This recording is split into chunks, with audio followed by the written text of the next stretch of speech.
Hello, everyone. Let me first start with a question. How many of you have had a heartwarming, positive experience with the aroma of hot bread? Yay! I knew it, right? It's not surprising. Hot bread tends to bring the best in us because it associates us with home, with sharing, with family. It seems to be an elusive truth, right? That it just makes us better people. And actually, French social psychologists went to organize an extensive research to discover how different fragrances affect our altruism.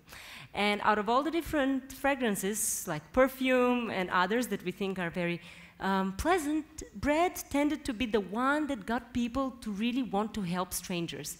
It was researched in different locations, bakery, clothing shop, etc.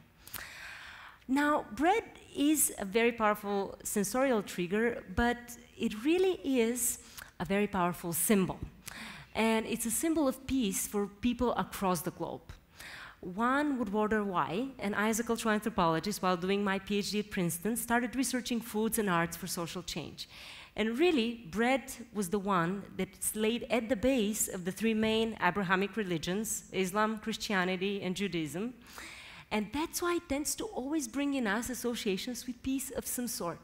In Christianity, Christ himself said, "I'm the bread of life." And I, as a practicing Orthodox Christian, can tell you how beautiful, how really inspiring it is when you go to church and you partake, all people in the community, all ages and ethnic backgrounds, of one cup full of wine and bread. And through collective prayer, we believe that it becomes the body and blood of Christ. So it's more than a symbol, it's really a deep experience. In Islam, I've seen how people take a piece of bread from the ground and kiss it and never throw it away. There's such a deep reverence for it, again, as a symbol of relationships and connection with God. And in Judaism, I've lived with Jewish families, and on Saturday, actually on Friday night, they make the bread for Shabbat, which is the Saturday celebration, and it really holds the family together. So this is a very powerful experience. A symbol, a sensorial trigger. But even beyond home, there's a word we use so often, company, and it historically, since Roman times, has referred to a larger social network, social capital. So breaking bread with someone, cum panis, with fellow people with whom you share goals, values. And to return to my native Bulgaria, I discovered this wonderful old word that few people, I'm sure, do any Bulgarians in the audience know this word, omirlik? You don't, unfortunately, because it was a word that was used for bread 100 years ago, and it means literally peace builder. Isn't it beautiful? Okay, so if bread is such a powerful symbol of peace, I asked myself a very important question. Can bread making be a peace-building tool, an actual tool? So I asked myself this question in a very light bulb moment in the city of Bethlehem when I discovered it means house of bread. And I thought to myself, okay, that's an amazing name, but I'm sitting in front of a wall dividing the city, dividing families that are feuding, people that are feuding with each other, Arabs, Christians, Jews, Muslims. So is there a way that bread can bring these people together? I was sure there is, and that's the image I had in my head. I just pictured how people sit around the table, all these different religions, all kinds of people, and just simply make and break bread. And just a year later, this image actually became a reality. I tested it at my great-grandmother's house in Gabrovo, Bulgaria. It was just an old house we didn't use, so local volunteers helped me. And it actually grew. Now it's 10 years. This year we celebrate a 10th year anniversary. It grew into a global network. We call it the Bread Houses Network. And it connects people across the globe that are trained in these unique methods that I developed during the process. Methods that really bring people at a common level. So at the community level, we work the issue of community building, but globally, I always had the vision, and I never gave it up, that I could really get global leaders to be better human beings and to, instead of making war, make bread. So at the United Nations Global Summit in Rio de Janeiro in 2012, I was actually the only Bulgarian and Bulgarian organization invited, and together with local activists and social activists from around the globe, we organized this protest. So we went into the poorest favela in the city and decorated tanks with bread, and we were advocating to all of the presidents who had gotten there to lower the huge budget spent on war globally, it's billions and billions of dollars, by just 0.01%, which, believe me, is a huge amount of money, and allocate that money to social programs and humanitarian aid. And I truly believe that if we had gotten those presidents to really make bread with us in the favela, with the people, and with us as social activists, we would have had better success. Because still it hasn't changed. You know, that 0.01%, we still haven't been able to get it. So instead of change makers, simply, I really think they can be alongside change bakers presidents. And I'm saying it, and I still haven't given up on the idea to get Trump and Putin to make bread together. I'm working on it. And the former Bulgarian president, when he came to the bread house, he came by his own initiative. I hadn't even invited him specifically.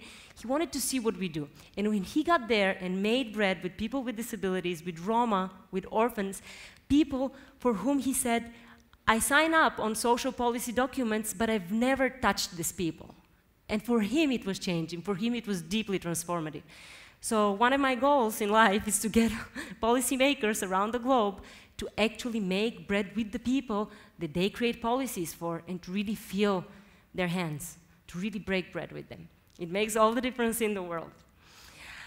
At the educational level, I truly believe if we get all universities around the world united towards peace building, we can achieve something big. I'm teaching here at TEDxAUBG in Anthropology, and we already organized the community event with different local social organizations, and the students were amazed. It was the first time they had touched the hands of a person with disability.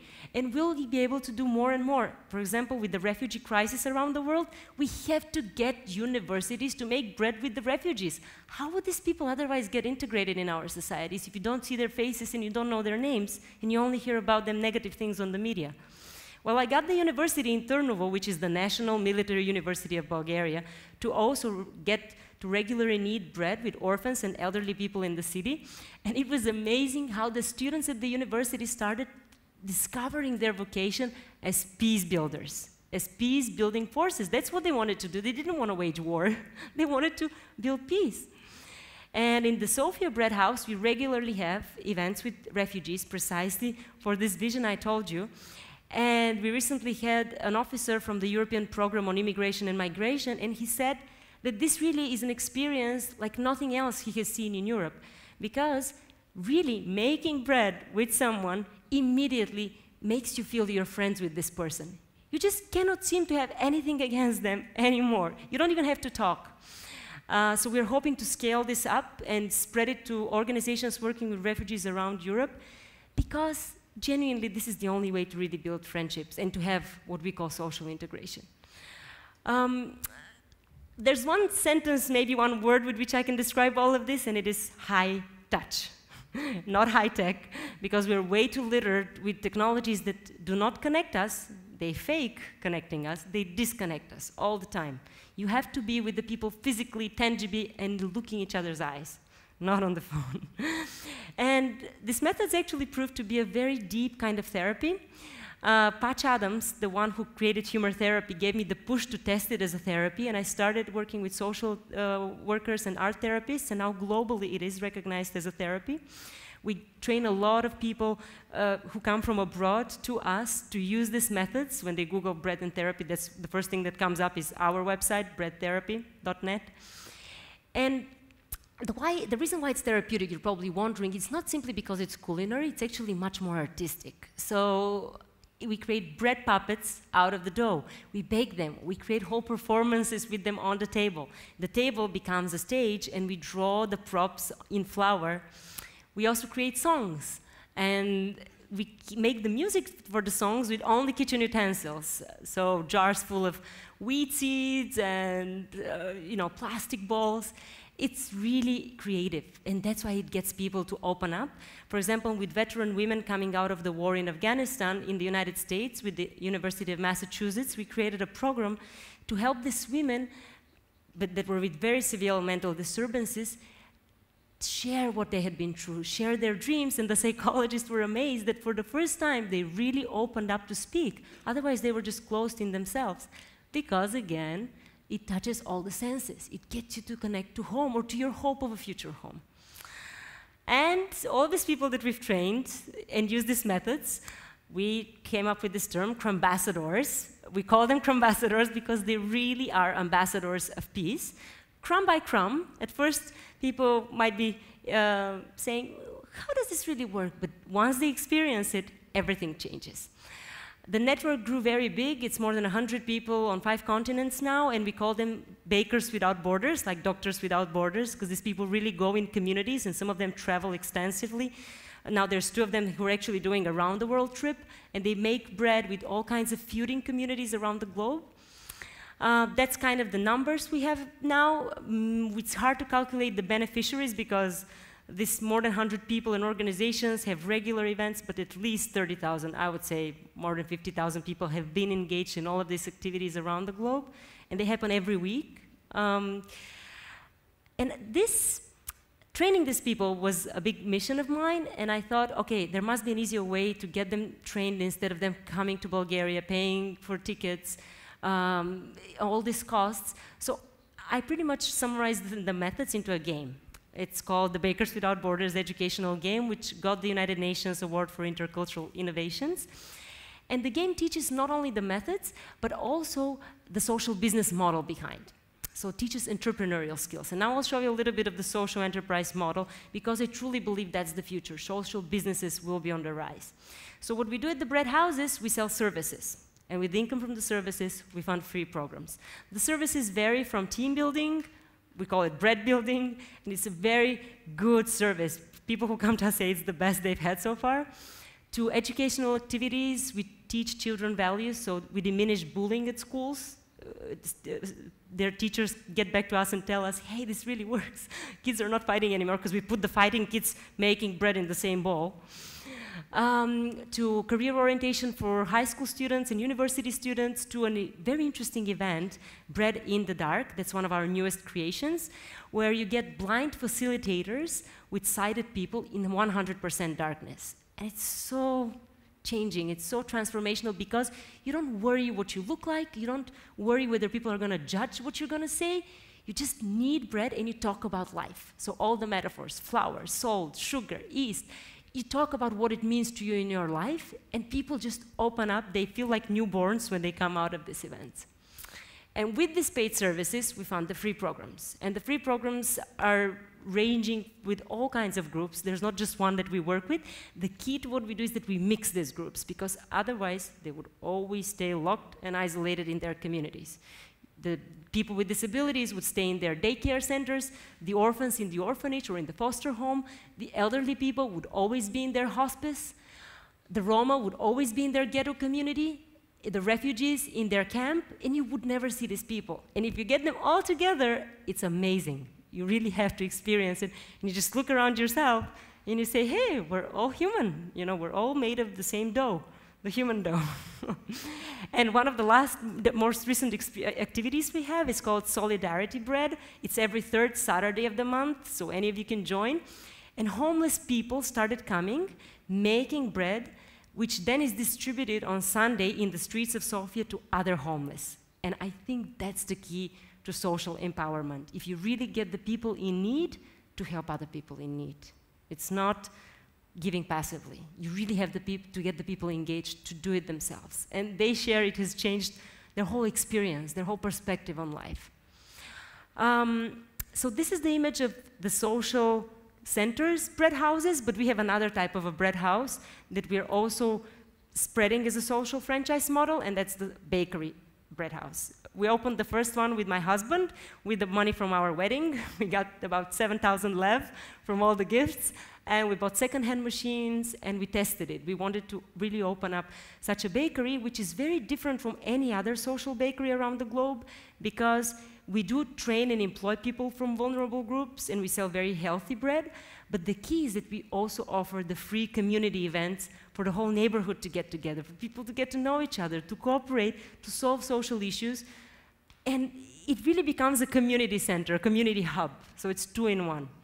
It's called Nadezhda, or hedgehog in English. We translate it as, you know, the hedgehog that teaches you not to prick others, to be kind, to be good. The Bulgarians would feel the play of words, but also in English, hedgehog. And it gave birth to a series of children's books. I wrote for my daughters, but I mean, anyone, of course. Many people are more and more interested in reading them, and they're about the travels of this hedgehog around the world who goes and solves some sort of social issue in each country through bread making. And I hope when I become a great grandmother one day, I will be able to have written about 70 of these books, as many as the countries that I've been to. So I'll have something to leave to my grandchildren. And it always teaches virtues and values to young generations. It's what I call cultural anthropology for children. So this model of the bakery got transferred to Latvia last year. It's the first time we really opened up a bakery like ours. It's called with a different name, the Creative Bread Lab, and it's run by an organization of people with disabilities, mental disabilities. So the franchise model is that we don't require them to use the same logo or the same name because Nadezhda doesn't really translate well in all languages. But we franchise the model, the methods, and the whole model of how it works. But I want to conclude with my long-term vision that's actually beyond my lifespan. And that vision is that in every neighborhood of the world, there would be a bread house, a community center of some sort where people would be making bread and making friendships. And that every soldier, along with his or her gun, or better instead of it, would have this. We call it the Conflict Resolution Bread Toolkit, but I like to jokingly say it's a piece in your pocket kit. And what it is, we designed it with a designer based at Pratt Institute in New York while I was at Princeton. It's in the shape of a heart, and it contains 3 smaller containers with flour, salt, and water.